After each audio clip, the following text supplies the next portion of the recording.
কাজ শেষে বাহিরে বেরিয়ে জিমিন আর জিসুকে উদ্দেশ্য করেতে বলল, ওই পেতনির দল, চল তো এখন গিয়ে ওই জাঙ্কুক নাকি পাঙ্কুক তাকে খুঁজি।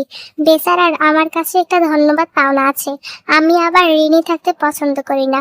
তীয়ের কথা শুনে পাশ থেকে জিসু বলল, আহারে আমার দয়ার সাগর রে, এমন করে বলছিস যেন তুই ওই জাঙ্কুককে ধন্যবাদ দিয়ে একেবারে বড়লোক বানিয়ে দিবি। আরে ওই লোকটা তোর জীবন বাঁচিয়েছে, জীবন। তোর উচিত ওনাকে সম্মান দিয়ে কথা বলা, ফহিন্নি একটা। ওই শাকচুন্নি, তুই আমায় কি বললি? আরে আমার মতো দয়ার সাগরে এই কলেজে একটাও পাবি? আরে এই তের কাছ থেকে একটা ধন্যবাদ পাওয়া মানে বিশ্ব জয় করা, বুঝলি? অবশ্য তোর মতো গোবর মাথায় এসব ঢুকবে না, যা ভাব। আরে তোরা একটু থামবি নাকি? যখন তখন ঝগড়ায় নেমে পড়িস। বলি, এটা ঝগড়া করতে তোদের কেমন লাগে বলতো? বলল জিমিন। জিমিনের কথা শুনে জিসু আর তে একসাথে বলে উঠল, ওরে আইসে রে আমাদের নম্র ভদ্র লেজ বিশিষ্ট বান্দরনি। বলি, ঝগড়া কি শুধু আমরাই করি, তুই করিস না? উফ, তোদের বোঝানো মানে নিজেকে বাস দেওয়া। আচ্ছা বাদ দে, এখন চল জাঙ্কুক ভাইয়াকে খুঁজি। জিমিনের কথা শুনে তে ভ্রু কুঁচকে বলল, ওই এক মিনিট এক মিনিট, ওই জাঙ্কুক তার ভাইয়া হলো কি করে?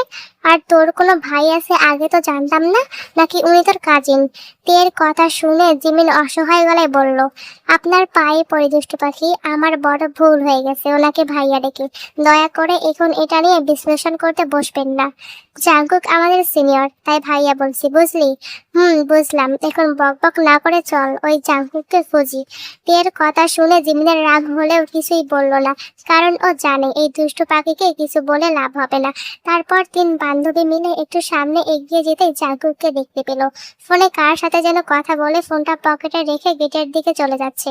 জাঙ্কুককে দেখে তে পিছু ডাক দিল, ওই যে মিস্টার, শুনছেন? ও হ্যালো, শুনছেন? আপনাকে ডাকছি। আরে জাঙ্কুক ভাইয়া, আপনার সাথে একটু দরকার ছিল, একটু দাঁড়ান। তে চিৎকার করে ডাকছে, কিন্তু জাঙ্কুকের তাতে কোনো হেলদোল নেই, সে আগের মতোই হেঁটে যাচ্ছে। এটা দেখে রাগ উঠে গেল তের। তে রাগে গজগজ করতে করতে বলে উঠল, আব্বে ওই জাঙ্কুক বেটা, কান কাটা বাদুর, কানে কি হাতি গুজে রাখছিস নাকি? ডাকলে শুনিস না? তের কথা শুনে থেমে গেল জাঙ্কুক। তারপর হাতের মুঠ শক্ত করে চুপ করে দাঁড়িয়ে রইল সেখানেই। জাঙ্কুককে দাঁড়াতে দেখে তে জিমিন আর জিসুকে রেখে দৌড়ে জাঙ্কুকের সামনে চলে গেল। তারপর কোমরে হাত রেখে রাগী গলায় বলল, এই জন্যই কারোর সাথে বেশি ভালো আচরণ করতে হয় না, বেশি সম্মানও দিতে হয় না। ভালো করে কতবার ডাকলাম, তখন আপনার কানে গেল না, আর এখন একটু তেড়াভাবে ডাকতেই থেমে গেলেন। আচ্ছা শুনেন, যে জন্য ডেকেছি, আপনি আমার কাছে একটা ধন্যবাদ পাইতেন, তাই ধন্যবাদ আমায় বাঁচানোর জন্য। এক নিঃশ্বাসে কথাগুলো বলে থামলো তে। তের কথা শুনে হুডিটা তুলে তের দিকে পা থেকে মাথা পর্যন্ত একবার দেখলো জাঙ্কুক। তারপর শব্দ করে বাঁকা হেসে তেকে পাশ কাটিয়ে চলে গেল। জাঙ্কুকের এমন আচরণে তে যেন অবাক ও রাগের শীর্ষে পৌঁছে গেল। ততক্ষণে জিমিন আর জিসু তের কাছে এসে দাঁড়িয়েছে। কত বড় সাহস ওই জাঙ্কুকের ঘরের পাঙ্কুক আমাকে এই তেকে ইগনোর করে, আমার মুখ থেকে ধন্যবাদ শুনেও আমায় কিছু না বলে চলে গেল। বেটা হুতুম তোমার ঘরের হুতুম তোমা, তুই এখনো এই দুষ্টু পাখির দুষ্টুমের শিকার হোস নাই, তাই জানিস না আমি কি। তোকে তো আমি কালকে দেখে নেব, রেডি থাক বেটা, কান কাটা ধলা চিকা। তের কথা শুনে জিমিন আর জিসু পাশ থেকে হাসতে হাসতে শেষ। ওদের হাসি দেখে তের রাগটা যেন সপ্তম আসমানে পৌঁছে গেল। তে আশেপাশে খুঁজতে খুঁজতে একটা কুঞ্চি তুলে নিল। তারপর রাগী গলায় বলল, ওরে হারামি শাকচুনির দল, ওই জাঙ্কুক আমায় ইগনোর করলো, আর তোরা সেটা দেখে মজা নিচ্ছিস? তোদের আজকে আমি কুচি কুচি করে কেটে পিঁপড়েকে খাওয়াবো। কথাগুলো বলেই জিমিন আর জিসুর দিকে ধেয়ে আসতে লাগলো তে, আর তেকে আসতে দেখে হাসতে হাসতে দৌড়াতে লাগলো জিমিন আর জিসু। রাত 12টা। দুজন বন্ধু সিনেমা হলে সিনেমা দেখে গল্প করতে করতে বাসায় ফিরছে। বেশ খানিকটা পথ আসার পর ওদের মনে হয় ঝোপঝাড়ের ভিতর থেকে কোনো মেয়ের কান্নার শব্দ আসছে। কিন্তু এত রাতে কান্না কে করছে? দোস্ত, এত রাতে ওই ঝোপঝাড়ের ভিতরে বসে কান্না করছে কে বলতো? আমিও তো সেটাই ভাবছি দোস্ত, হয়তো কোনো মেয়ে পথ হারিয়ে ফেলে বিপদে পড়েছে। পাহাড়ি অঞ্চল, হারাতেই পারে। ঠিক বলছিস, চল গিয়ে দেখি কে কান্না করছে। কথাগুলো বলেই দুই বন্ধু বন্ধু মিলে ফোনের ফ্ল্যাশ লাইট জ্বালিয়ে ঝোপের ভিতর এগিয়ে যেতে থাকে। বেশ অনেকটা চলে এসেও কারো কোনো চিহ্ন পায় না ওরা। যত সামনে এগিয়ে যাচ্ছে তত যেন শব্দটা দূরে চলে যাচ্ছে। দোস্ত, অনেকটা ভিতরে তো চলে এলাম, কিন্তু যত ভিতরে যাচ্ছি তত মনে হচ্ছে কান্নার শব্দটা দূরে চলে যাচ্ছে। আমার না বিষয়টা কেমন সুবিধা ঠেকছে না। চল আমরা ফিরে যাই। হ দোস্ত, আমিও এটাই ভাবছি। এত রাতে আমাদের এই উচিত হয়নি ঝোপঝাড়ের মাঝে ঢোকা। চল চল জলদি ফিরে যাই। কথাগুলো বলে যেই ওরা দুজন পিছনে ঘুরছে, তখনই দেখে ওদের চাইতে কিছুটা দূরত্বে একটি মেয়ে বসে আছে, সাদা কাপড় পরা। আর সেই মেয়েটাই বসে বসে কান্না করছে। চুলের কারণে মেয়েটার মুখটা ঠিক বোঝা যাচ্ছে না। মেয়েটাকে দেখে কেন জানি না কিছুটা ভয় কাজ করছে দুই বন্ধুর মনে।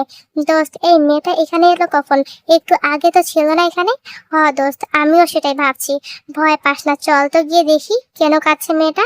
তারপর আর কথা না বাড়িয়ে মেয়েটার কাছে গিয়ে দুই বন্ধুর মাঝের একজন বলে উঠলো, এই যে শুনছেন, কে আপনি? আর এখানে বসে এভাবে কাঁদছেন কেন?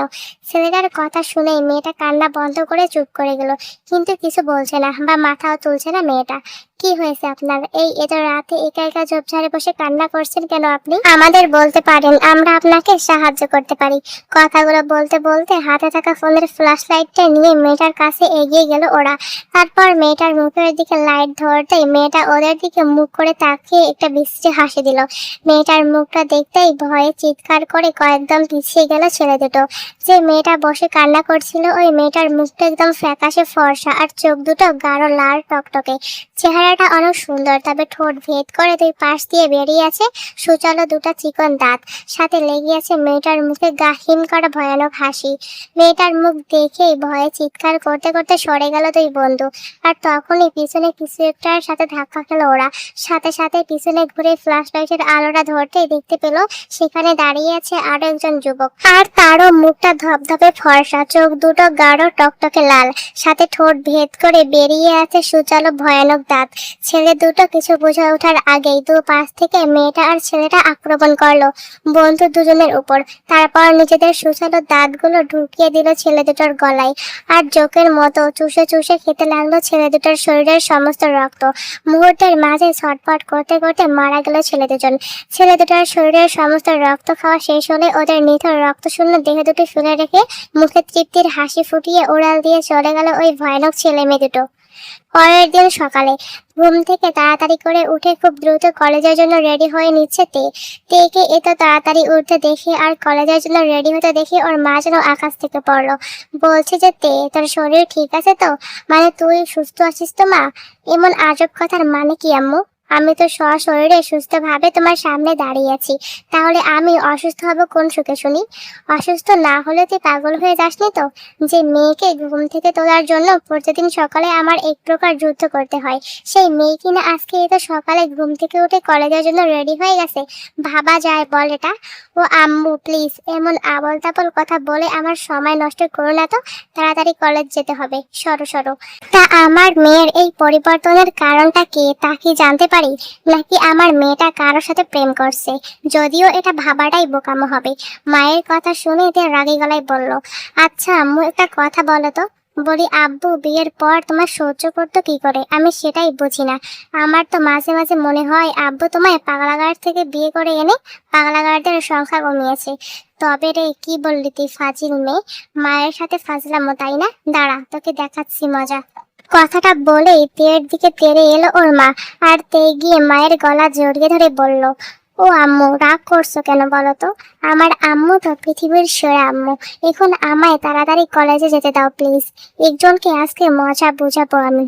তের কথা শুনে ওর মা মুচকি হেসে তের কপালে চুমু এঁকে দিয়ে বলল, তা আজকে কার কপাল পড়লো শুনি যে তার দিকে তোর দুষ্টামির নজর পড়েছে? সে অনেক কথা আম্মু, পরে বলবো, এখন আসি, কলেজে দেরি হয়ে যাচ্ছে।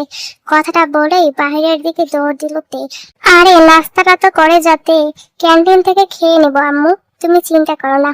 লাভ ইউ সুইট হার্ট। কথাটা বলে স্কুটার নিয়ে কলেজের জন্য বেরিয়ে পড়ল তে।